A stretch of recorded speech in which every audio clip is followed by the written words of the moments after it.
Parsifal was one of the three knights that found the Holy Grail, and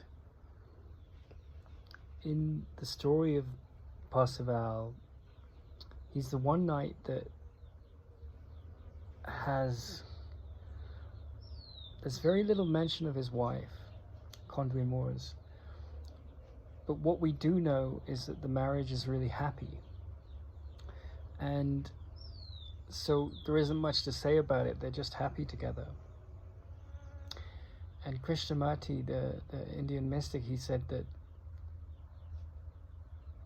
one of the features of a wise human being is the masculine and the feminine is married in alignment inside.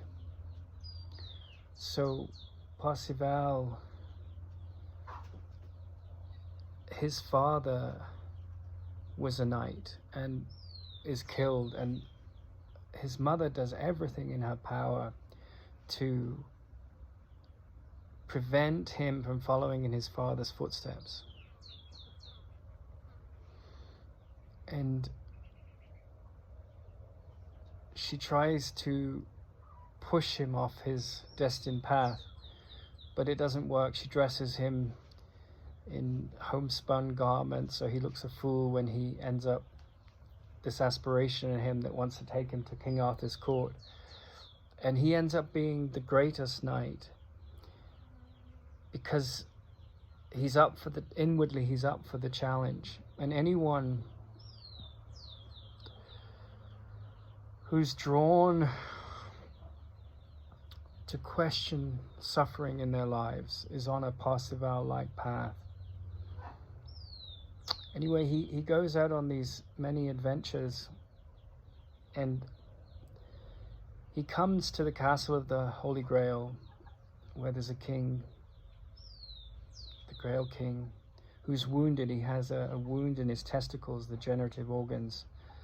When he was a young man, he was out looking for food, hunting, and he came across another knight's camp, and there was an animal roasting on the fire, and he was hungry, and he ate a little bit. The knight that had killed it was away, and as he eats the food in this magical space that he finds him in from the spit, he has a taste of something which goes beyond the world. This is the symbolism of the food that he eats, because it's in this magical realm. But at the same time, an arrow goes through his testicles, and he's wounded. His generative, these are all symbols, his generative powers are wounded. And Parsifal that's sort of like, in that moment he has a taste of wisdom and love in the food that he eats, but he also has a taste of the pain that it takes to find it, because there's the ego in the way resisting. And Parsifal comes on his quest to the castle, and the king is there, and he's wounded, and he's surrounded by all this finery. But the wisdom that is hiding in the castle, which is in the heart of man, symbolically, is this grail, and you drink from the cup of Christ. This cup of Christ means blessed or anointed, and you drink from this cup, and you find your meaning in a world that has no meaning because of the thoughts that you're putting upon it, right? And so this is the quest that we're all on, whether we know it or not. And you could say the same story with a different inflection with the story of Arjuna and Krishna, right? Because the myths change, but the deeper symbols, or the deeper truth behind the symbols, tend to be aligned. And that's the wonderful thing about comparative mythology.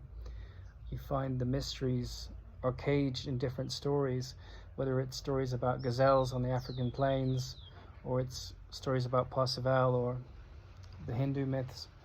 Anyway, he comes to the castle, and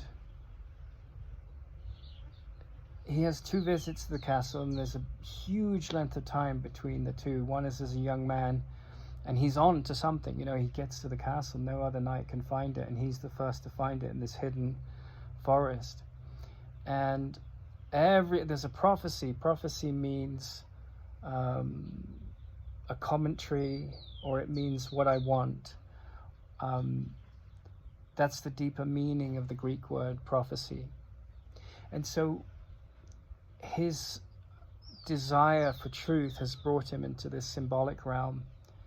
And everyone's waiting for this prophetic story to unfold, right? And they know that he has to let go the customs of the day, right? The right etiquette, and just see the arrow wound. The arrow, I think, has been removed. I can't remember exactly, but he's mortally wounded in the testicle, and he's in great pain, right? So his generative power, like the testicles are where the sperm comes from, and it's a symbol of like where you get your meaning and the new life from, right? And that's the symbol of the king.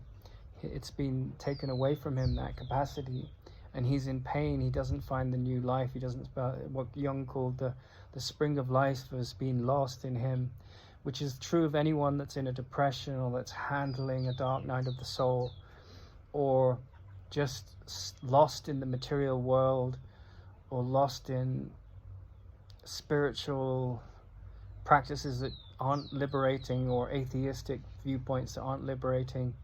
Anyone that's trapped and feels depressed and feels like this world has no hope, which it doesn't on a certain level. Anyway, he comes to this awareness. I'm going to have to cut this one short and record another one.